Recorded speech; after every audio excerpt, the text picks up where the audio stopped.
bad. Good.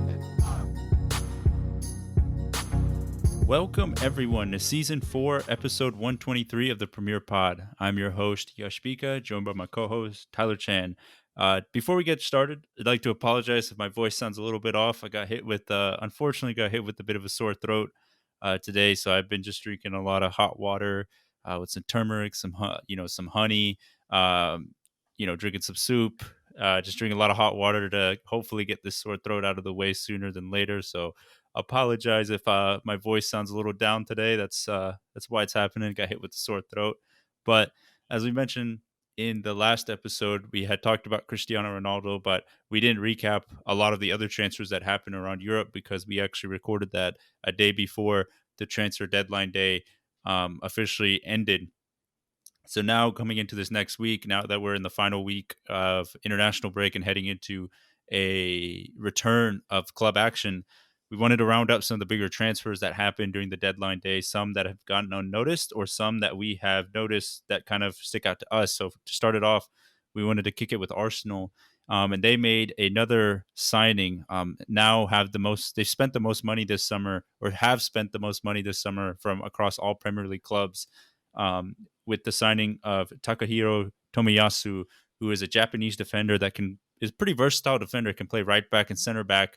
And he came in on transfer deadline day, and they also made another move to loan one of their more staple players that have been there for a very long time. It is Hector Bellerin, the right back. He has been loaned out to La Liga, not back to Barcelona, but loaned out to Real Betis, and I believe it's an obligation to buy. So it's looking like Hector Bellerin's days at Arsenal. This looks like this were his last couple months at Arsenal. But yeah, Arsenal splashing the cash on yet another defender. They've signed, I believe, 3 defenders this window, not including Aaron Ramsdale, the goalkeeper, which you could throw in as a number 4, as like another goalkeeper to protect the defense. So Arsenal kind of splashing the cash on defenders. But to be honest, I don't really know too much about Takahiro Tomiyasu. All I know about him is that, for my take on him, I thought this was a really good buy for Arsenal, just because he's also a part of that whole scheme that Arsenal are going for, where they're buying a lot of 23-year-old and under kind of prospects to hopefully build for the future. But I feel like Takahiro Tomiyasu, he's one of those kind of hidden gems. He is basically 2-footed. He has a lot bigger pace than you expect from someone of like his stature. He's like above 6'1", believe, and he's one of like the staples of Bologna in the Serie A. So kind of bring him in, it's going to be pretty interesting because he's going to be very versatile, playing right back, playing center back. He can play either. And this, I feel like, is like the Kumi Minamino but of defense. And I'm like, ooh, this one is going to be very interesting. I feel like I don't want to call it too soon, but if they kind of nurture him right, he has the potential to be one of the staples. Like, I usually don't just emphasize the Asian or Japanese players, even though Japan is the national team is one of my favorites. But this is not like a Yoshida kind of situation for Southampton or like a Hasabe for Frankfurt. Like, I think Tomiyasu is literally one of those kind of, what's the word? It's like the staple for like what is to come, for what you want in a center back. Kind of one that is able to play out of the back with both feet. It's fast enough to kind of keep up with the pace of the wingers now these days. And he has the physical traits to basically withstand the Premier League. So hopefully he kind of lives up to the expectations, because Arsenal kind of putting all their eggs into this basket of getting only players that are just prospects for the future. And, their director, like Edu, was in an interview, and he was basically kind of defending all of his transfers. He's like, all right, I know we spent a ton of money, the results aren't really showing right now.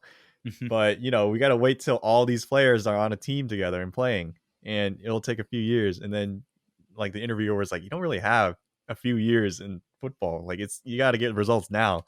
He's like, I know, but this is the best move, and this is our project.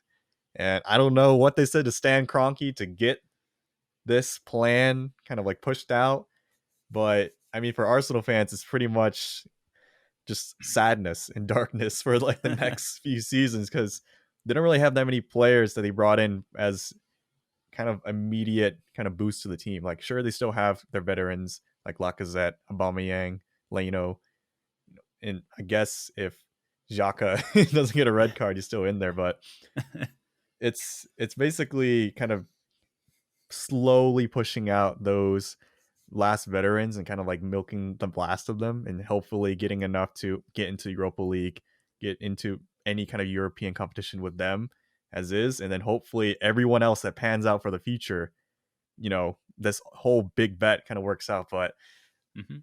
this is a big risk. Yes, do you feel like the players do you is there any player besides like Saka or Emil Smith Rowe that you think brought in from this past transfer window is going to help with like any success within the next maybe like 3-4 seasons? Yeah, it's a tough one because, like you mentioned, all these players, a lot of the players they signed are a lot of project-based players where they're basically going to go under the tutelage of Mikel Arteta, and they're basically going to be training them up to potentially be world class or potentially be really, really solid players in the Premier League. But I think if I looked at their signings, probably um, one of the few that I think could make an immediate impact is probably Odegaard. I think he's probably the closest one to um, essentially being an instant impact because he has played at a high level consistently before, and he was at Arsenal on loan before this. So I feel like he's one. Because I feel like Aaron Ramsdale, he's kind of a work in progress because I think it, he does have the potential to potentially be better than Bernd Leno, but it's going to take a lot of training and a lot of practice to get him used to playing out from the back. I think he's still pretty raw. As we've seen for Ben White, he is still not the finished product. He's going to take a lot of time to develop. Um, you mentioned that Tomiyasu was a kind of a staple defender for Bologna. When a player moves to the Premier League, it obviously there's a little bit of an adjustment period that happens because they have to get used to the physicality, the pace of the game, a lot different from other leagues. I feel like he's going to take some time to develop. Um, I believe Lokanga, the defender, am I correct? The defender, Lokanga, the defender, or He's like is a center midfielder? mid Yeah, kind of. from what I've heard from Arsenal fans, at least on YouTube and such, they said they've been kind of impressed with the how well he's performed, given that it's still like 3 games into the season. He's kind of been one of the few bright spots of the team, but yeah, it's a bit tough. If you can kind of tell from the list I listed out, it's essentially there. A lot of these guys are project players, and they're basically hoping that they develop into stars. And you know, you're putting a lot of luck into hoping these players turn out because, as we've seen in soccer, the chances of a player really turning and panning out to his full potential, it's not very. It doesn't happen all the time that you see players actually live up to their potential. A lot of times you get a lot of flops before you get a lot of hits. Mhm. And honestly, just straight off the bat, I'm just gonna say I don't really have too much faith in Aaron Ramsdale. Mm. And that transfer itself, like the goalie, it was just so bizarre because Bernd Leno, he's not going that soon, and to have that much transfer, like to transfer that much I think it was like money 40 into, mil. yeah, it was like 40 mil, I and I'm think like, I think from oh, what I was reading and like watching on YouTube videos, they see Ramsdale being the future number one in the coming years because he's a lot younger than Burton Leno. And Burton Leno, yeah, he can be solid at times, but I think a lot of Arsenal fans are kind of upset with his performances. They think he's, can be mistake prone. He's not the best playing out from the back. And given his age, he's kind of what am I trying to say? He's kind of stuck in his own ways where it's going to be hard for him to change a lot of his bad habits. But with Ramsdale, they feel like they can develop him and mold him into one of those keepers that can play out from the back, given his young age and such. So that could be a thing, but it's like you said, it's going to take a lot of time. and then yeah, I just double checked too. It was $31 million for Aaron Ramsdale, and I just feel like of the teams he's been on, he's helped Yeah, to like two teams Bournemouth. get relegated at this point. Yeah, Bournemouth, I'm like, Sheffield. man, his resume is not great. Yeah. And just every time I've seen him, it's just the eye test. Whenever you just watch someone just lie, it just it's just not there.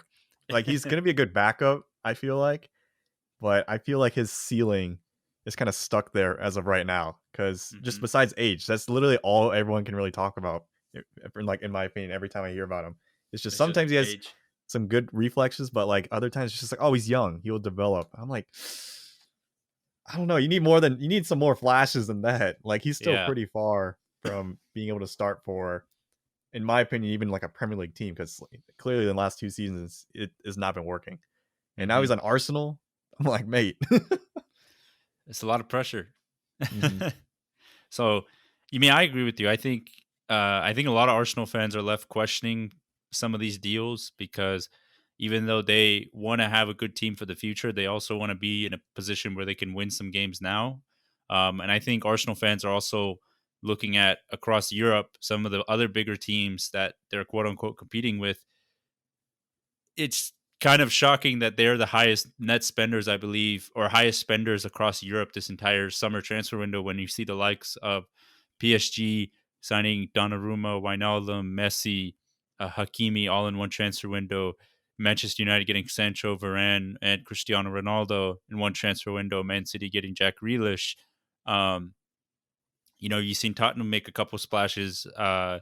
You've seen teams go out and sign some major key world class players that can make an immediate difference for their team.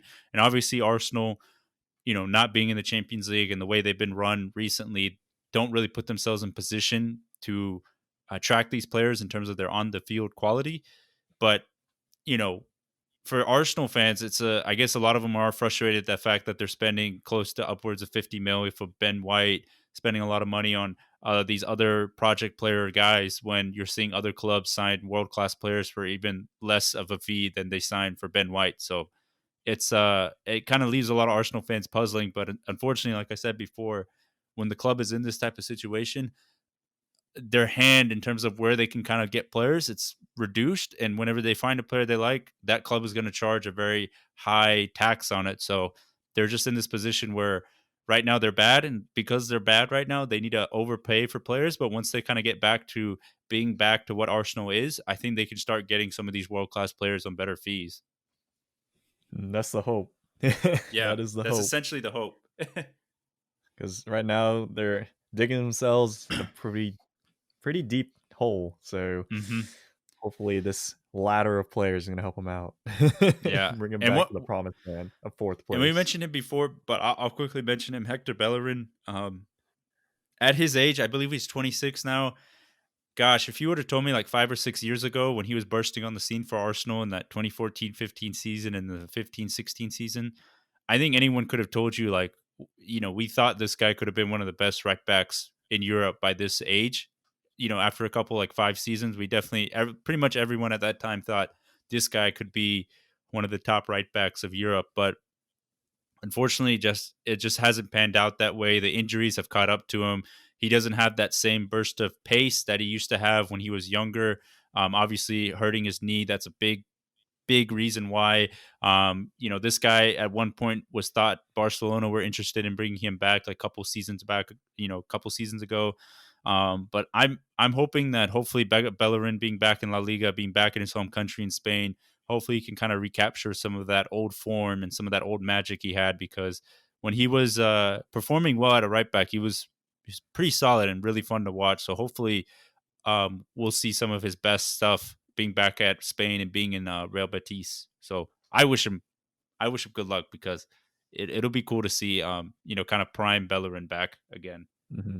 I miss Bellerin. He's one of my kind of right backs I always had as like a kind of cornerstone in FIFA. Yeah, he Just the used to have pace so and much pace, almost like 89 yeah, pace, and now I think he only has like 80 or 81 at this point. it He's just almost gone down. maxed out at certain points. It's like 90, like upper 90s, Hmm. like 95, something like that. But he's also a very well spoken, surprisingly. Like he has like a British Spanish accent. Spanish. Yeah. It was kind of bizarre to hear, but even hearing like his own podcast as well, it was he's just one of those players I feel like it's just good to have around, at least in Hmm. the Premier League, because at least we get to watch him. But hopefully this loan to Real Betis will kind of jumpstart his career once again. But we'll see. Polo's second favorite team, our good friend listener Polo. Yes, sir. Yes, sir. But moving on to Brighton, who have signed a FIFA 21 foot future star, Mark Cucurella. They signed him from Getafe. Kind of caught a lot of people by surprise, at least for me and Tyler. Um, you know, this guy, I haven't watched too much of him in La Liga. The only reason I know of him is because of FIFA, and because of that foot future star card. But Brighton have a couple of these players that they are young that could make a big that could potentially become really classy players that other big clubs could come in for a bigger price. So Brighton have a good one. So hopefully, I don't know too much about Cucurella, but hopefully he can live up to some of that potential and start delivering in the Premier League. And I'm on the same boat as Yash. Like, I literally only know Cucurella, and that we put him on the list just because he has all this potential according to the data from EA. So he should be doing a lot because I feel like this is the equivalent of having a big fish in a small pond. Like, Hmm. all respect to Brian, but I feel like Cucurella, if he had all this potential and had all these lights kind of shining on him, to pick Brighton, like a team that typically has to fight against relegation, a team that's not really that well known outside of the Premier League. If you were to walk down the street and ask someone if they knew about Brighton Hove Albion, they'll probably be like, "Huh?" They probably even like friends of ours that maybe watch the Premier League here or there. They probably even wouldn't even recognize Brighton either. It's just kind of like a Yeah. more recent team in the past couple seasons, and even then, we never know when they're gonna still be here. Because I think even you mentioned that they might get relegated in your prediction, Hmm. but Yeah. I I mean, mean, they've been flirting with relegation past couple seasons. They've like slowly exactly. edged out of the relegation battle. So it's almost like a Shaqiri-esque move, like someone that has a lot of potential, but going to a club that kind of struggles to stay in the Premier League when That's a Shaqiri went really to good Stoke. analogy. Yeah, Shaqiri at Stoke City. Like, this is basically the equivalent. So, who knows? Maybe he just really likes Brighton. Maybe he's a Brighton fan or just really likes the Yeah. south of England. Yeah. But we'll see. We'll see. Moving on to Chelsea. Chelsea made a big splash in the transfer deadline day. They got another big name European star to come to the club. They got Saul from Atletico Madrid joining on loan, and I believe it's a loan obligation to buy. So he will be permanently a Chelsea player after this season. But that's a huge coup for Chelsea. I know Saul. He's been a very solid player for Atletico Madrid. I know a couple seasons ago when he first burst on the scene, that's when his stock was the hottest, when almost every club was looking after him, but like the fee would have been upwards of 100 mil. But I believe his contract was running out with Atletico, and he told the board that he wanted to have a new challenge and wanted to leave.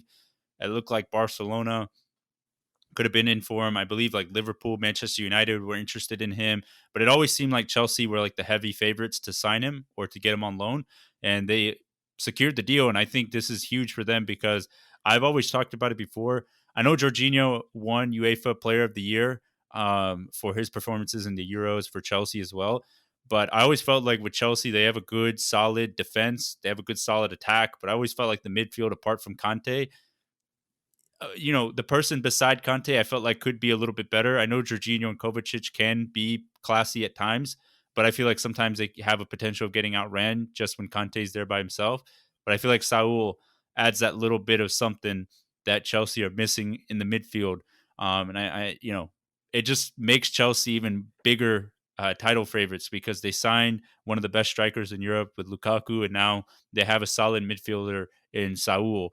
So Chelsea just got stronger in the transfer window. So it's kind of a big signing, but it kind of went under the radar due to like how crazy this entire transfer window was. It's pretty surprising too, because I feel like Chelsea, although like you just mentioned, is like kind of that center mid position is kind of like their weakest in terms of depth. Hmm. It was kind of surprising that Chelsea even went out and you know what, we're just going to add more depth to the team overall, because I feel like they could have stacked in terms of formation, just put more attackers up front, and then kind of made the middle bit of the team, the middle bit of the formation, a little bit more thinner, and just just relied on Jorginho and Conte just to hold down the fort, and then Hmm. Kovacic here and there just rotate in and out. But now with Saul, he is, as you said, like a very solid. Like, that's all I can really think about. It's just he's a really solid player, and like what I mean by that is just in terms of just passing, kind of moving the tempo of the game. He's very Hmm. similar to Jorginho, except I feel like he can run a little bit Yeah. more, not that much faster, but he actually gets a goal here or there instead of just from straight up penalty like Jorginho would. And I feel like his attacking prowess, like he kind of sneaks in as a Hmm. playmaker as well. Yeah. So I don't really see him as much as like a bruiser kind of player, like one of those straight CDMs or Yeah. a player that will win the ball back. It's more of a player who will take the ball from midfield and then help kind of be the key passer to one of the attackers up top, or maybe make something himself. Hmm. It's kind of a very unique kind of player. I don't like it. Kind of similar to like Iniesta, I would say, in terms of what he contributes to the team. But Iniesta is literally a legend, and he has his own kind of techers and kind Yeah. of ball control that Saul's not really close to. But in terms Yeah. of just what he brings to the team, I feel like it's kind of similar, where it's just like Hmm. it's just a solid player all around, just to slap into the team, and he's will contribute and make some key passes and create some chances. So Yeah. I'm kind of upset. Like now, Kepa has a friend on the team, and I'm like, man, that Saul would have been pretty good at Liverpool. But I mean, then again, we Yeah. have Thiago on the Hmm. bench, so man, Yeah, I feel like Saul Liverpool, was a like really their good one. midfield is like out of all positions, their midfield is like stacked with like Yeah, players. I'm just being greedy, Yeah, but but I think Saul. Whenever I think of him, I just think of that goal he scored against Bayern Munich, I believe in 2015-16, the Champions League. Um, yeah, I he think doesn't like in that score many. knockout But stage, yeah, but I just remember that goal he does from come him. in clutch. Hmm. But yeah, it was a big signing for Chelsea to get him on loan. But Leeds United, they finally signed their man Dan James. If any of you have seen that YouTube clip from Amazon about when Amazon did a documentary on Leeds United, the summer before he joined Manchester United in the January transfer window, he was actually supposed to join Leeds. Swansea and Leeds had struck a deal, but unfortunately, it just fell through at the end. And Dan James basically made his way to Leeds, the training center, basically signed almost everything he needed to sign, took his pictures and everything, but the deal fell through at the end, and he had to go back to Swansea. And then obviously Manchester United came in and bought him. But yeah, I believe Manchester United got around 25 mil for Dan James, which is pretty impressive because I believe we only paid like 15 to 20 mil for him from Swansea City. And um, I don't know, depending on which United fan you ask, you get a lot of mixed messages in terms of his time at Manchester United. But I, for one, will miss Dan James because even though I have been frustrated with him in the past, you can go back and listen to old podcast episodes. I've always been a fan of his because I always said that his work rate and his intensity in terms of always tracking back, always willing to do the dirty work, always willing to put a shift in. You know, I know a lot of people can kind of be like, oh, any player should be able to do that. You shouldn't like that just because you do that doesn't mean you should be playing on the team. But I for one really value that because I think every team always has to have that kind of that dirty worker that will just kind of go in and do the dirty work when no one else wants to. And I feel like with a team of like the attacking talent that Manchester United have, there are going to be some people that are not going to track back all the time. And Daniel James was always going to be that guy. And he was pretty pivotal during Solskjaer's first full season at the club before Bruno Fernandes came in. When it was just him, Rashford, and Martial basically being the front three at United, he was pretty pivotal and provided some pivotal assists for Marcus Rashford, whether that be crossing in balls from the right wing. He kind of blew up a little bit in his first 3 games at Manchester United and kind of cooled off after that. But he did provide, even though his final product may have not been the best, but he did provide a lot of in terms of the engine room of always tracking back, winning balls back, tracking runners, making the runs, and basically running because he had an unlimited engine. It almost felt like so. I for one will miss Dan James, but I'm happy that he'll be in a system in a place where they value him in a place and honestly a system that's kind of tailor made for him. Essentially Marcel Bielsa's system, which is tracking players 1v1, running consistently, creating tons of chances. So I think Dan James will thrive at Leeds. It's sad to see him go, but I think it was probably the right time for him to go. But I for one will be watching him and be cheering for him, for the rest of his career. Yep. I mean, obviously for us, it's just like, at least for me, I'd be like, man, it wouldn't be such a bad gig to, just be a bench player for Man U. Get a front row seat every weekend. But, for him, he's kind of like in his prime, and he's basically coming off like a pretty big resume builder. It's like, yeah, I played for Manchester United, and now he's going to be the main right winger, I believe. But I mean, Yeah. I'm kind of thinking at the same time, Leeds United kind of stacked in that kind of right wing area now, because Rafinha, Well, that's one of their star players. That's yeah. basically where he sits. So I'm And like, do they put And two? I will say that Dan James, he did play a lot of he played. primarily as a left winger with Swansea City, but obviously when he came in, he wasn't going to take Rashford's spot on the left wing, so he was kind of forced to be that right winger. Um, but we've seen that Dan James is very heavily right-footed, and when he's on the left wing, he has that ability to cut in on his right foot and basically like bang shots into like the top corner, or like finesse them into the top corner. So I think we might see him play like get back to his like primary position, which is the left wing, and maybe that might increase his like productivity in terms of the final third. He's gonna be like the Welsh Aaron Robin then is what I'm Yes, hearing. sir. He just That's cut exactly what he's in gonna and be. finesse because that's all he can do. Yes, sir. But That's it. As soon as you I mean, figure that's out the that he can hope. just be on his right foot, it's game over. But yeah, I know there were, like I said before, I think there was a mixture of responses. I feel like he was unfairly treated at times for Manchester United fans because I think there was too much expectation thrown on him, especially considering that he was from the championship. We literally signed him for 15, 20 million. But I think just because he was Welsh and the fact that United were struggling a lot during that time, people thought that he was going to be the next coming of Ryan Giggs or something like that. But I think some people, the people that had their expectations too high were obviously disappointed, but people like me and other, fair leveled United fans were just like, okay, he's from the championship. You can't really expect him to be the next world class like Gareth Bale or something. This is his ceiling and he's doing the best he can. And the best you can do is just cheer for him. So I'm happy that he's at a new club and hopefully he can get a fresh start now. Mhm. I mean, that's always something that we've kind of mentioned with Dan James. It's just like he kind of worked his butt off and now he's getting that chance. But sometimes that ceiling, once you hit it, is like you kind of know. And also when Ronaldo kind of hops into the team, can't really Yeah, do it's like, anything about that. It's just like, yeah, you know and what? Leeds is not a second, it's not a bad second choice. yeah, so he can get some game time and such. So, yeah, sad to see Dan James go, but I'm gonna be cheering for him on the other side and hopefully hoping for the best for him and his Leeds United career. But Leicester City, signing another person back into the Premier League, Ademola Lookman is now returning back again, once again on loan. Actually, he was on loan from RB Leipzig.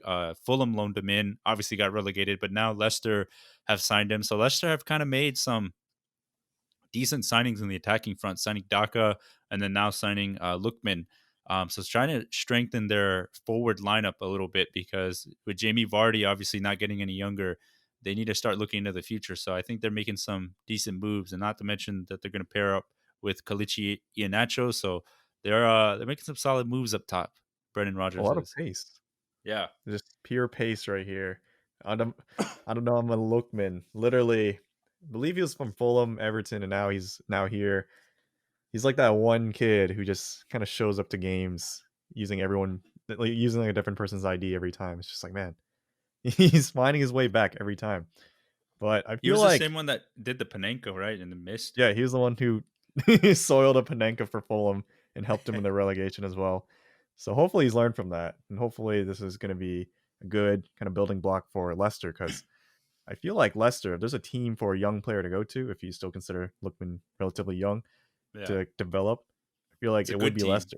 Yeah, like Leicester is a really good team with Brendan Rodgers and just the atmosphere and culture there to develop into the highest potential you can be based on what Hmm. we've seen from the previous seasons.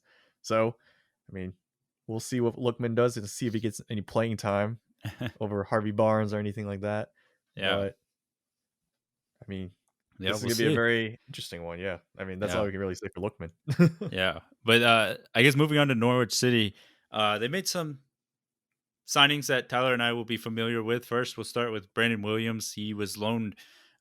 Manchester United loaned out Brandon Williams to Norwich City. Brandon Williams' hype train has definitely fallen off because 2 seasons ago, it seemed like he was looking like he could take Luke Shaw's spot as the starting left back. But obviously, as we know, Luke Shaw transformed himself into probably one of the best left backs in Europe at this point. One of the star performers at Euro 2020. So it looked like that Brandon Williams really was not going to get a shot at left back at Manchester United and get consistent playing time. So now that he's out of the picture, he's now loaned out to Norwich City, and now they've also loaned in another defender that was at Liverpool. As Tyler said, that moves like a brick wall or like a turtle, or the agility of a turtle is Ozan Kabak, now on loan for Norwich City. So this one's going to be a little interesting because, as we mentioned, he was not the best defender at Liverpool, and Liverpool obviously decided not to buy him. But I don't know, man. Norwich, a team that's constantly going to be on the back foot a lot of times during some of these big games. I don't know if you want someone that can only turn like a turtle to be on your center backs, to be one of your center backs. I honestly do feel bad for Kabak because he kind of went from one dumpster fire of Schalke to another dumpster fire, which is Norwich. But Hmm. he's usually good spirited. Like when he was loaned to Norwich, even the Liverpool main account was just like, "Good luck, mate," and he's like, "Thank you." He's just like, "I got this." So I mean, like, it's still good spirits and good relationship with Liverpool, but it's just like, yeah, kind of Norwich might be a decent one for you, Kabak. It might be the right fit, but at the same time, it's gonna be a pretty big struggle if your main starting center back, if Kabak does start, is him and then Brandon Williams. So these are Hmm. both kind of like backup players if we're being honest. Yeah. So Yeah, not to mention Norwich have like pretty decent fullbacks already with like Max Aarons and such. So it's they didn't really need Brandon Williams. It was kind of just like an added on luxury type thing mhm. for Norwich. I mean, for them, anything that'll help them Stay not get up. relegated as heavily, it's guaranteed relegation. It's their culture. They just Yeah. come in, say hi, and then just walk out. It's like that Simpsons meme, Yeah, the old just man poop. walking in the restaurant, just turning around. That's Norwich. Yep. That is Norwich. Quickly, we're skipping over one team, but going to Watford real quickly. Um, One thing that did happen was Troy Deeney leaving to Birmingham City. Obviously, Troy Deeney is a club legend. Basically, been with them through like literally everything you can think of. Scored that famous goal, I believe, I think it was in League Two or League One against Leicester City that got them into the championship. That really famous goal that you'll see on YouTube. That was probably one of the craziest 6 minutes of soccer ever.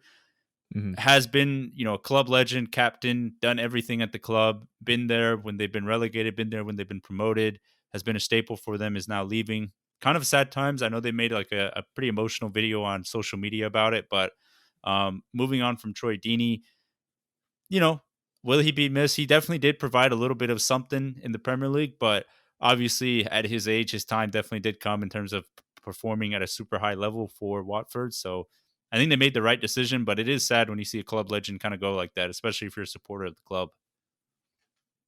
He really is like one of those staples and also just one of those leaders that's been there for a long time. And I feel like he has like that Vincent Company kind of era and like feel to that Watford locker room where Hmm. kind of he boosts everyone else around him, even when he doesn't Hmm. play or when he does soldier onto the field. He kind of keeps everyone accountable because I mean he's kind of a scary man. He's kind of Yeah. had a bit of a dark past that we're not going to get too much into, but like he's kind of rebounded from that, and now he's like making it big at Hmm. Watford. But he is kind of getting older, going to Birmingham City. So Yeah. best of luck to Troy Deeney. But I'm not gonna lie, this is kind of a big hit for Watford in terms of their survival chances because he was one of those staples when the manager goes, when the fourth manager of the season comes in. At least Troy Deeney's still there to keep Who's going to take everything their afloat. penalties, man? Troy Deeney was a penalty taker. I don't Just know. smashes it. Literally no finesse, just like hits it straight down the middle with like so much pace. You don't want to stand in front of that. It's a broken hand. Oh man, but um, I guess moving up to Tottenham real quickly, they made some decent moves in the transfer deadline day or the week of. They actually released Serge Aurier. Kind of a crazy one because I remember when they did sign him, we thought like, okay, this guy could be decent signing him from PSG, but never lived up to that potential or like living up to that ability to be a consistent starter for them was kind of a mistake prone right back. But they did sign Emerson Royale from Barcelona, a Barcelona. fullback for them. So we'll see if he can get on and be actually anything decent. Didn't really play that much, or I don't think he played at all for Barcelona. Even though this season they said that he was going to, but then they ended up selling him towards the end of the transfer window. And they did sign a youth player or a youngish player, Pape Sarr from Metz, but they have loaned him back out for the rest of the season, so we won't be able to see what he'll be like. But yeah, Tottenham made some moves. I'll be excited to see how Emerson Royal kind of kicks in because Serge Aurier was definitely not the guy at right back for them. Serge Aurier is very much a wild card kind of player where he had a lot of potential. I was even surprised when he went to Tottenham first because when he kind of broke out on the scene during the World Cup, I believe, for Cote d'Ivoire, like he he showed a lot of glimpses. He was able to send in that like Trent Alexander-Arnold-esque cross to set up a lot of chances for like Drogba and the rest of the team during that competition. And his potential playing at right back, just as a defender itself as well, was basically up there. It's like, man, this could be one of those. He has the potential to be like one of those top five, but he never lived up to it. Like I feel like his behavior and his temper kind of got the best of him at times too. Gets those silly red cards, kind of like Xhaka at times. But I mean, I feel like it's just his demeanor and his kind of attitude was kind of like his downfall when he had the potential, but it's just now he's literally a free agent. No one picked him up. So No one that's wants him, man. insane. What a fall from grace. I know. I know. And he occasionally could score some bangers at the right Yeah. back position coming in from the box, but he was very much a liability when it came to the defensive side. He was kind of, as Tyler mentioned, a wild card. But uh, it'll be interesting to see if anyone actually picks him up. But I think Tottenham made the right decision of moving on from him. But moving Mhm. on to West Ham United, they signed Kurt Zuma. He is now officially a West Ham United player. I'm kind of excited for this move. I think that is a very solid signing for them because Kurt Zuma, um, even though Chelsea obviously under Tuchel they didn't rate him as much as Frank Lampard did. I think Kurt Zuma is a pretty solid center back, and for West Ham, I think he kind of fits the mold perfectly for them. And they also went out and signed Nikola Vlasic, and I don't know if this is like part of David Moyes and West Ham United's transfer strategy now, but I feel like they're just like slowly creeping into like signing basically all the Serbian, Croatian players because now they have they have so many now. I feel I don't know. I mean they just go out and sign all these guys.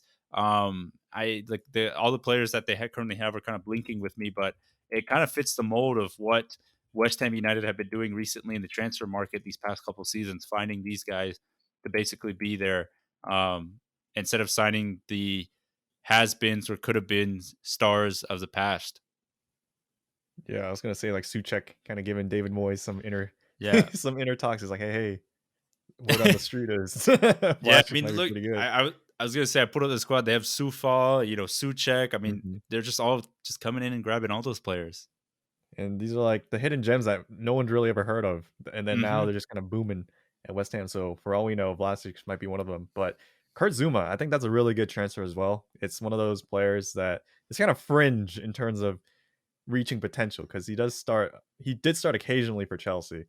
And but it's just he was never like the first pick eventually. Like it was always someone else beating him out. Hmm. So, West Ham, I feel like they got a pretty good solid Yeah. center back there. That's you I mean, what we're gonna get from Kurt Zuma. And we've seen him in those high pressure situations kind of come through, especially in like Champions League. So I think this as well with the fact that they're still keeping the core of like Mikel Antonio and then Ben Rama, all of them without Hmm. Messi, Lingard as well. Like they still basically kept the Yeah, they core, still have and I Four feel like that's Nows, Declan mhm. Rice.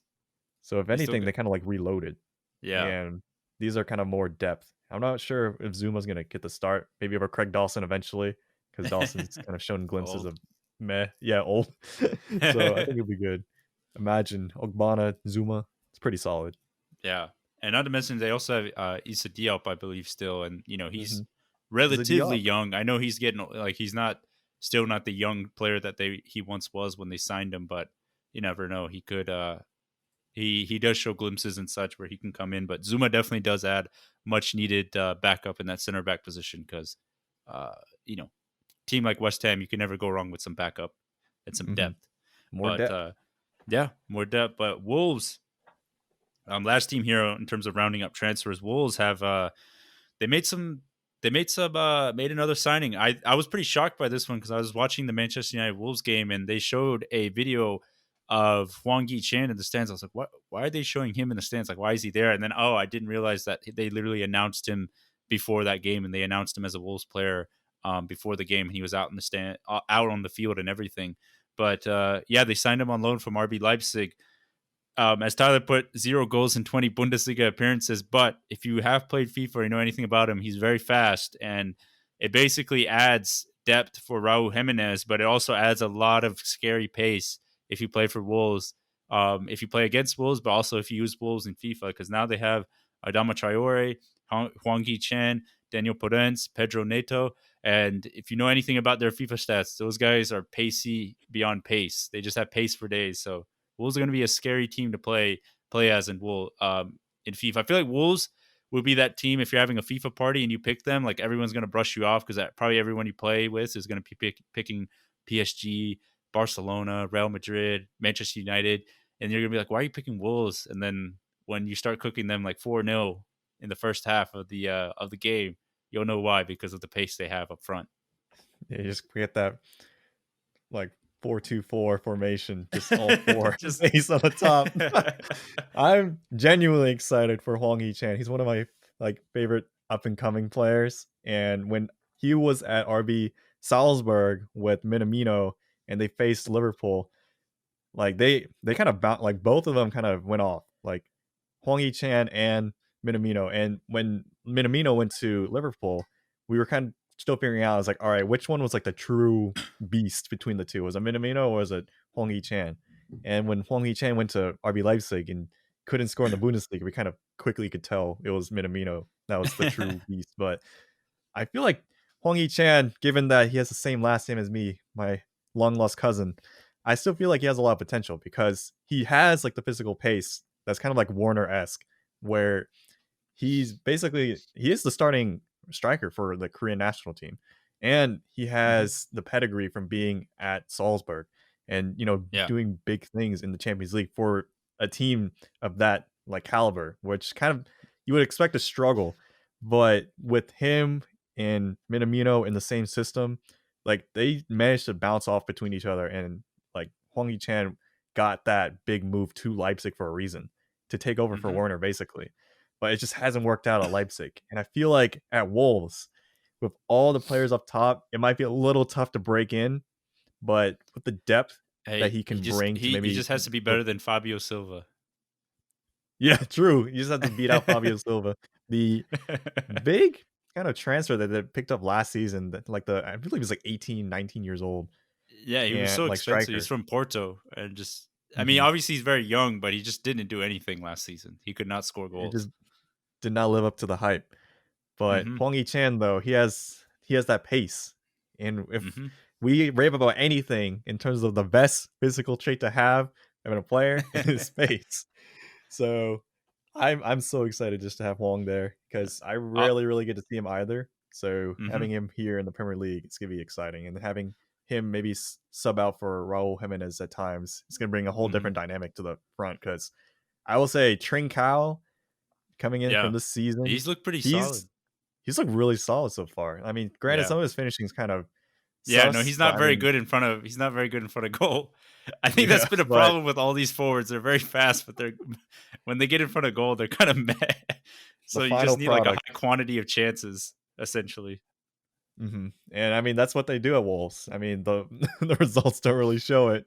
I mean, or I Yeah. guess it kind of helps the fact that Yeah. they can't Well, finish at I that was gonna point. say But under their new manager now, Bruno Large, that they've kind of compared to Nuno, the new system they have now is very much attack minded and going forward and being creative and being on the front foot. So they do create a lot more chances now, but it's just the mere fact that they're not finishing them. But if you keep creating chances, you're eventually going to put one of them away. So I think mhm. they got it good, but yeah, as Tyler mentioned, it's going to be exciting to see what Wolves do with all that pace up top and whether we'll see all four of these guys play together at one point.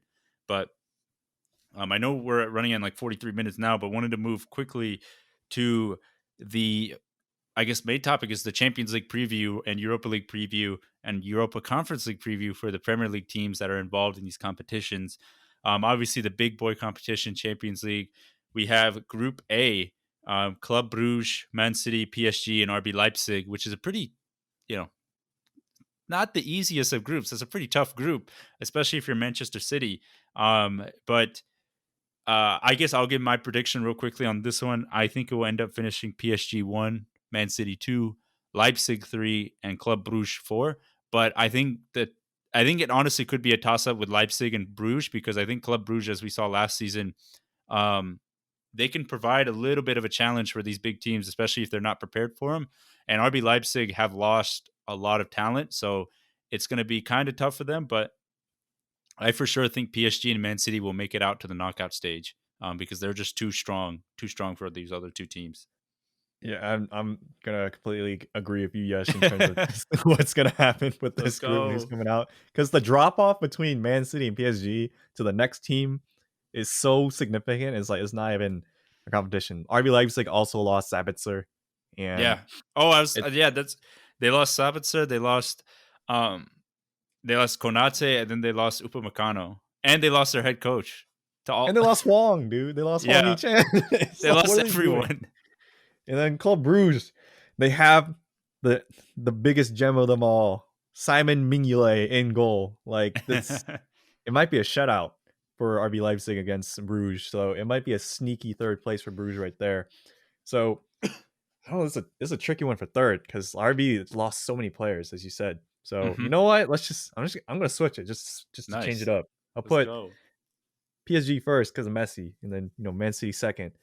Even though Pep's been there for a while, but as you usually see, it's besides from last season, Man City kind of iffy sometimes in the Champions League. But Mhm. Club Bruges, I'm gonna say third.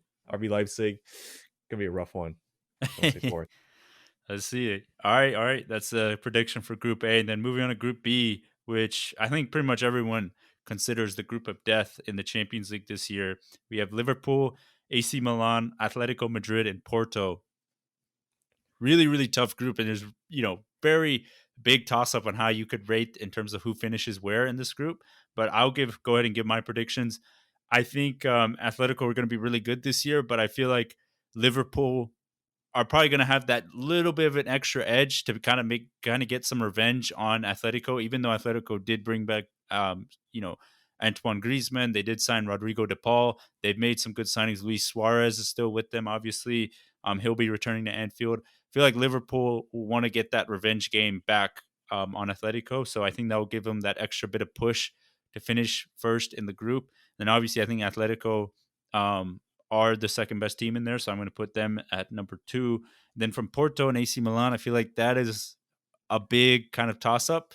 But I have a feeling with the way AC Milan has been going recently, in terms of what they've been able to do in the Serie A. I know they lost Donnarumma, which is a big one, and they could lose Kessier eventually to a free transfer. One of the I think after this season, because all the reports are that he's refusing to sign a contract extension.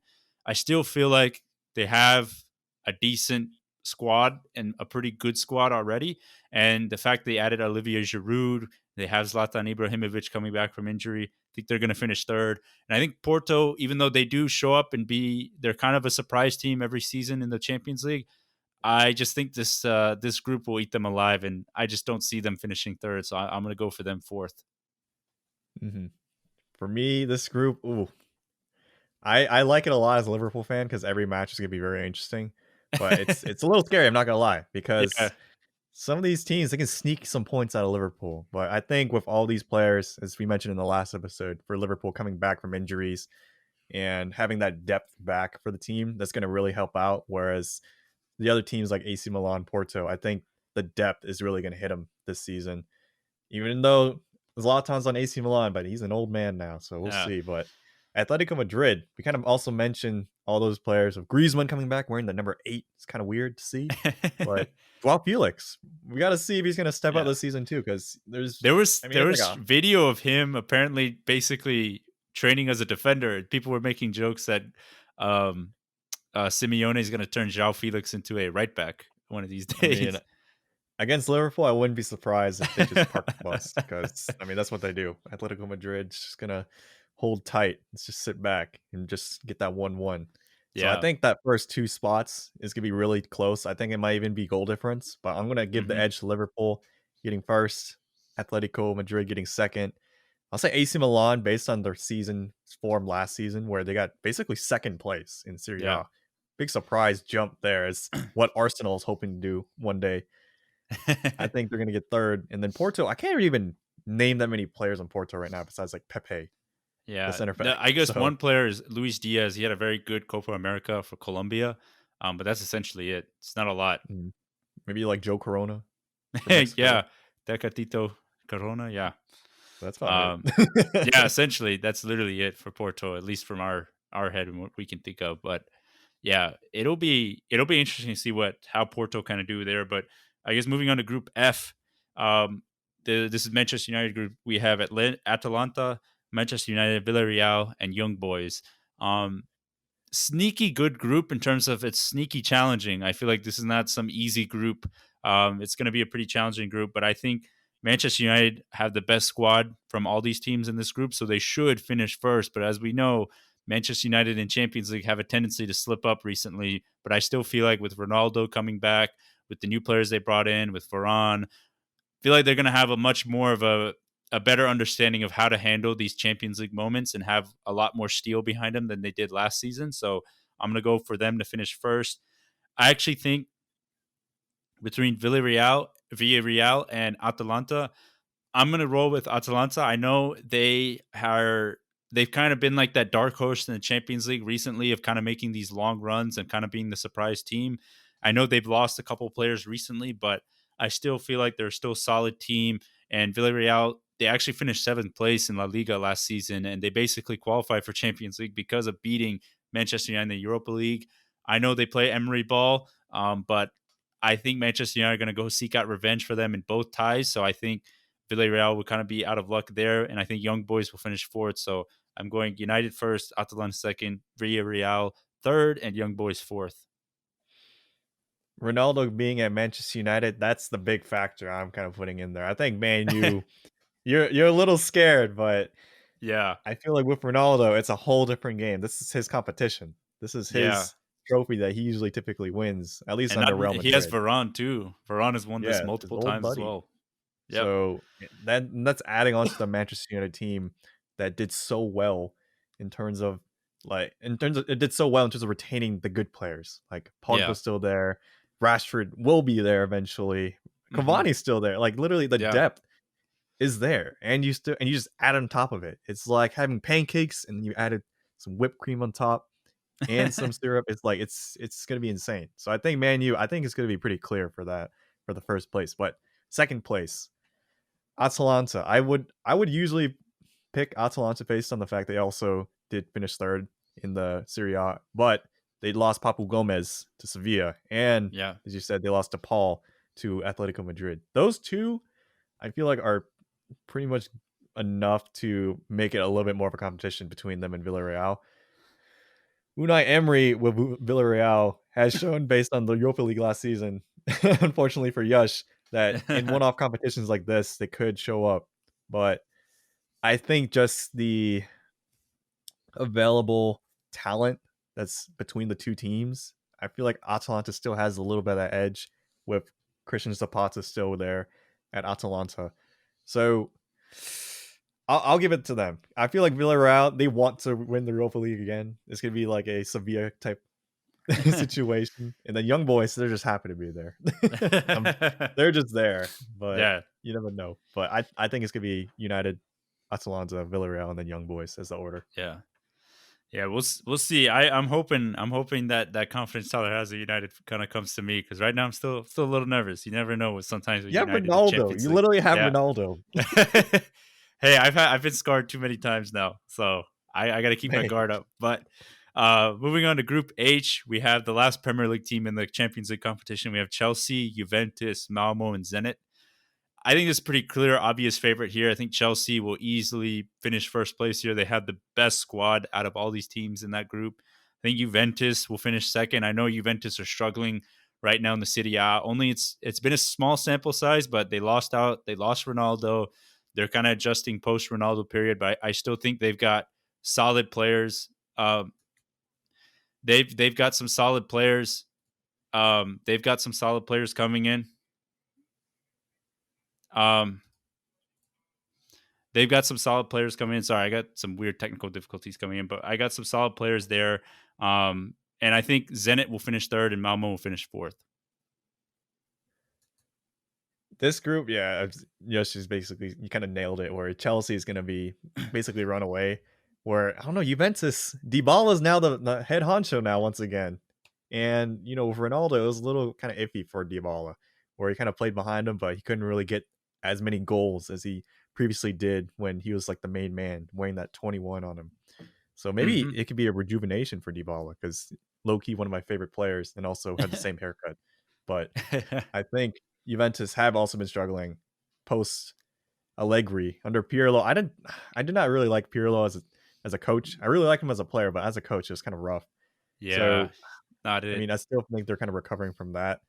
So I think it'll be kind of like a But rough they second they place have for. gotten younger though, which is a good thing for them. They have Mhm. signed a lot more younger players, so they're not. They've kind of they've. I believe there was a stat there that they've changed when they were in Ronaldo last season. They had probably one of the oldest squads in the Champions League, but now they have one of the more youngish squads. Because if you look at their, I guess their depth in terms of like who they have that is young, they have Dybala, they have Chiesa, they have Kulusevski, they have McKinney, they have Locatelli. Uh, yeah, Locatelli, right? Mhm. Yeah, Locatelli. They have Delit. Um, they're bringing in some like younger players now, and I think that's kind of the right move for them because that squad was getting really old, and obviously they still have Bonici, Chiellini, some of those old veteran guards there, but I feel like the way they've been transitioning to a more youngest side, I feel like it will give them a little bit of an edge going into the Champions League in terms of just giving them energy to run because. That team last season, the couple seasons before that, they were just a little too old and couldn't keep up with all the younger teams in the Champions League. That's also true. And I mean, even one of the key players you mentioned, Chiesa, he literally tore it up in the Euros this past Yeah, summer. Like he's one of my friend's favorite players now. He's just yeah. insane. So I think having all this like potential, like this is the potential that Arsenal wish they had. So this is on paper. Like it's almost like guaranteed that they're gonna like become very insane esque, where it's gonna be like the old Juve, or they're gonna be a little bit more dominant. It's gonna be a little bit more clear in the Serie Hmm. A and Champions League with if these players kind of fulfill their potential, but they're getting close to it. Yeah. Meanwhile, as we kind of mentioned, Arsenal is kind of still very far back, but for Juventus, they at least brought in the right players, the right environment, the right system, and I think they still got it. But it's still, I feel like transitioning a little bit, so it's not gonna be as clear a second as we'd expect. But luckily for them, Zenit, I think they have Dejan Lovren. That's like the Yeah. key player I can think of for them. And they did pretty well in the Russian league, if I believe, if I can Yeah. remember correctly, because they had the trophy that I believe Ivanovic dropped. Yeah. It's made out of entirely out of glass, so That was not great. And then Malmo, it's like a young boy situation. They're just happy to happy to be be there. there. They're just happy to be there. That team Exactly. from Sweden. It is what it Exactly. is. But yeah, that those are the Champions League groups. Those as you could tell, we had a bit of a Premier League bias. Not, I guess we could. I always try to root for the Premier League teams because I like to see the Premier League succeed in Europe. But the Premier League sides are very strong this year, so I think they will make it out of the group stage, and hopefully we'll see all four in the knockout stage of this Mhm. year's Champions League. But moving on to the Europa League, we've got two teams on there. First of all, in Group C, we have Liga Warsaw, Leicester City, Napoli, and Spartak Moscow. I don't know too much about Liga Warsaw, but obviously Spartak Moscow have been a staple in Europe, whether that be in Europa League and Champions League. Napoli, as we all know, I believe coached by is it? It's no longer Sari, right? Yeah, no, it's no longer Sari. Or is it Well, that was Sari? Gattuso. Yeah, or he left. He left that position, so now they have a new head coach. Oh, But Luciano obviously, Spalletti. yes, yes. But obviously, with Napoli, we know about Dries Mertens, Lorenzo Insigne. Like those guys have been staples for Napoli for a long time. But I feel like this is Leicester City's group to win. I'm not trying to be a Premier League bias here, but Leicester City, I believe this is now their second season in a row in the Europa League. So they have a little bit of more of experience behind them. I feel like Brendan Rodgers should know the ropes now. And I feel like, Leicester City should just go for it, see if they can win this competition because they won the FA Cup, they won the Community Shield. They can win these cup competitions. And for a club like Leicester, why not just go for it? Try to win this competition. So I'm going to put my eggs into Leicester City's basket, and I think Napoli will finish second, and I'll have Moscow third, and then Warsaw fourth. I completely agree with you because I feel like, I mean, that's something I've been saying a lot this episode. Just completely agree. But I mean, you're kind of nailing it because thinking the exact same things. Where Leicester, when they put their heads to it and kind of commit to one thing, like they win the FA Cup, they win the Premier League, they get promoted. I mean, they haven't won a European competition yet, so I mean, this could be the way to go. Hmm. Napoli also kind of slipping in terms of like fulfilling the player potentials that they do have, because of the players you also mentioned, they also have Irving Lozano, they have Osimhen, they have all these players that have the potential to be great, but they just haven't really hit the nail on getting the most out of those players yet. Also, at times due to injury. Hmm. But I mean, Napoli also with that change of managers too, it's just like, man, it's kind of frustrating just to see Napoli kind of struggling with that and like not getting challenging for Champions League as like easily as they should be with the players that they have. And Spartak Moscow, they don't really have those kind of key players that you used to see back in the days, like those random Brazilian players that have all the pace and skills. That it's like I don't know why they're in Moscow, but it is what it is. But I think they're better than Legia Warsaw for sure. They're also kind of the team that's just happy to be there. So it's gonna be Leicester first, Napoli second, Spartak third, and then Legia fourth. So I'll go with them. Yeah. So and then moving on to Group H, this one I don't even know if I can give like a proper prediction here because I don't know too much about all these teams. But we have Zagreb, Genk, and Rapid Vienna, and West Ham United. Obviously, Genk and Zagreb have been in the Champions League before, but I will say this: I don't. For West Ham United, I could see it going two ways. I could see them performing decently well in the Europa League, but then their ability to transfer that success into the Premier League will struggle because teams like West Ham and Burnley, teams that have kind of made that big leap for that one season in the Premier League and then get Europe, they've historically struggled in the upcoming season. I know West Ham have been on a hot streak right now, but playing Thursday nights and then playing basically 2 days afterwards in the Premier League, it's a big toll on the bodies of these players.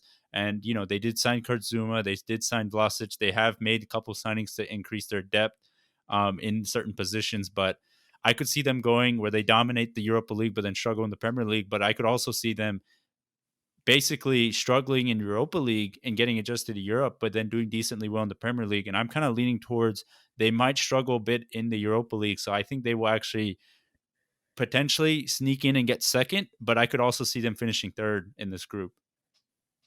Hmm. Do you think David Moyes, based on his past experience in Europe with Man U, is going to help right here?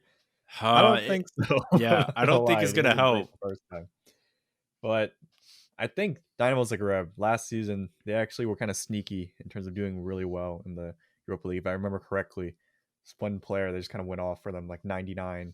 He had 99 in his back. Can't remember his name. Just kind of escapes me, but it was Dynamo Zagreb, the Croatian team, and then and then Genk, the Belgian side, and Rapid Wien, I believe, is an Austrian side. Rapid Wien, I believe, is probably the weakest team of the bunch, just on paper. West Ham, Yeah. I feel like should snag second if they can just overtake Genk, because Genk, Yeah. I feel like on paper is not as stacked in terms of depth as West Ham, or as experienced. So I Hmm. think West Ham going to get a sneaky second. It's going to be a little bit of a struggle given that they don't really have too much experience in there. But at the same time, it's kind of like that Leicester situation when they first got in the Champions League, where they're just on a high in that first time they're in. And it might be like that for West Ham. So, I mean, Yeah. with all the players that they have, they're still luckily healthy. They have like Ariola to also back up for Fabianski in the Hmm. cup competitions. Like they could have it. They could have it like They could sneakily, do it. yeah, like face for first, but I think at least they'll get second. I think they'll be right behind Zagreb. Yeah. I guess I'm not as high on the West Ham train right now, Mhm. but Tyler, you're still riding it. So we'll see what happens. And The dark finally, horses, man. yeah, dark horses, man. And then finally, the last Europe competition that's been added newly this season is the Europa Conference League. That obviously features only one Premier League side. In Group A, Group G is Tottenham. So it's Tottenham, Rennes, Vitesse, and Mura. Obviously, Rennes they used to have Eduardo Camavinga, but now he has moved on to Real Madrid. But I feel like this easily Tottenham are the best side on this group, and they should easily get into the knockout stages if they put their heads to it. But whether they do, we'll see in terms of like how much Nuno, I guess, values this competition. So we'll see what happens. But I definitely think Tottenham regardless, should finish first in this group because they just have way too good of a squad to not. That kind of key word is just Nuno's emphasis and his priority in terms of this conference league, because I believe it plays, as you said, kind of off camera or like off mic. It was they play on the same night as Europa League. Not many people watch Europa League to begin with. The Europa Conference League is a tier below Europa League. Tottenham shouldn't even be there. Like I know, like I believe Roma's in there as well, but Tottenham, it's compared to these three teams within their own conference, within their own group, the drop off in quality on paper as well is just so high. It's just literally the B team of Tottenham should still be competitive with their A teams of the rest of the teams in here with Rennes, Vitesse, and Mura. I don't even know what Mura is, to be honest. Yeah. And Vitesse, I believe there are times in the Eredivisie for them, they had some good youth players from Chelsea. I feel like that was one of those sneaky youth play sneaky kind of teams that they put a lot of lone players to for some reason, that Chelsea side. But Rennes right now also, as you said, lost Kamavinga, which is one of their key stars. So I Hmm. feel like this Tottenham's to lose. It depends on how much Nuno prioritizes it and who he plays. But I think even with the B team, it should be fine. Like they should be Hmm. getting out pretty easily. Yeah, yeah. So we both got Tottenham going through. So that's kind of a wrap up of like the European competitions. It was kind of long in that section, but we Premier League was well represented, or is well represented in all those leagues because they have literally have a team in all in every one of those competitions. So Yeah, it's a we'll see how the good Premier problem League to have. teams actually get going on those in those competitions. But last section, preview section. As we mentioned, club competition is coming back this weekend. So we're very excited about that to see the Premier League and all the other leagues kind of get kicked on again. But I'll start this off with Manchester United versus Newcastle. This game is a big one because this should be the debut or should be the return of Cristiano Ronaldo back at Old Trafford. I'm fairly certain that he will start. I know he's training with the Manchester United squad now, but this isn't like Sancho. This isn't Varane. This is Cristiano Ronaldo. I have a feeling that he will start this match. The reception he'll get inside of a packed Old Trafford will be ridiculous. It'll be insane. I'm absolutely buzzing to watch this game. It'll be packed. It will be loud. And because of that, and because of the feel good vibes, I feel like United should basically roll through Newcastle and win 4-0 at home. And Ronaldo will definitely score a goal in this match. That's so freaky. I was gonna say 4-0 as well. Oh my goodness. Like the hype is just too high, but Yeah. maybe I'll have to change it just to keep it different. But I'm anticipating this game too. I'm just like hyped for it. Even as a Liverpool fan, I'm just excited to see how Ronaldo does against a Newcastle side that's going to be just covering their bums, just hoping they're going to lose, but it's just by how many. And I think maybe the hype might be it might even put the accountability on the Newcastle players on edge. So maybe they might pull through some 6 saves here and there. But I mean, I've already seen some of the players on United before Ronaldo even played, like De Gea. I feel like he's pulled out some of those insane saves that we used to see back in the days. Or it's just like, Yeah. how do you what? He's like use his leg, just Yeah. like He, just he's random he's things. returning back. He's getting back to his Mhm. best, hopefully. And then Mason Greenwood scoring in 3 games in a row. Yeah, so I mean, the writing's on the wall for Newcastle. It's just how many goals they're gonna concede, and I think it's gonna be. I'm gonna say 2-0 just to kind of change it up, but Ooh, it's okay. gonna be for sure win. It's gonna be a really Yeah. good game. Will Ronaldo score? Do you have Ronaldo scoring? Yeah, I have Ronaldo scoring. Nice, I nice. had her. So captain him if you have him on your fantasy Premier League team. That's all we're saying. But Mhm. so we both got big United wins, which is fairly obvious scoreline. But now moving on to Arsenal Norwich, this is a very important stint of Mikel Arteta's time at Arsenal. I feel like this run in of winnable games for Arsenal, but the way Arsenal have been playing, the way Norwich have been playing, I feel like this game will actually end up with a 1-1 draw. I think Arsenal finally scored their first goal in the Premier League, but I don't think they're good enough to keep a clean sheet against Norwich. So I'm going 1-1. Dang, this is a legit relegation battle now in terms of Arsenal versus Norwich. Who would have thought? Exactly.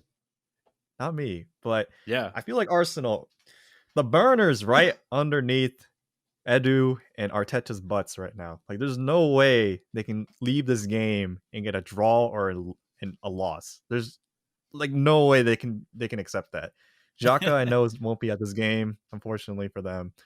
but I feel like the rest of the team, they have to step up. It'd be embarrassing if they don't win. I feel like just for the legitimacy and the accountability of the rest of the team, I think they're gonna step up and they're gonna put them away 3-1. I always have faith in Arsenal. I don't know why, but maybe it's just because I have more faith in Arsenal than I do in Norwich. But I think it's gonna be a 3-1 for Arsenal. Like they have to. Like just they can't drop points.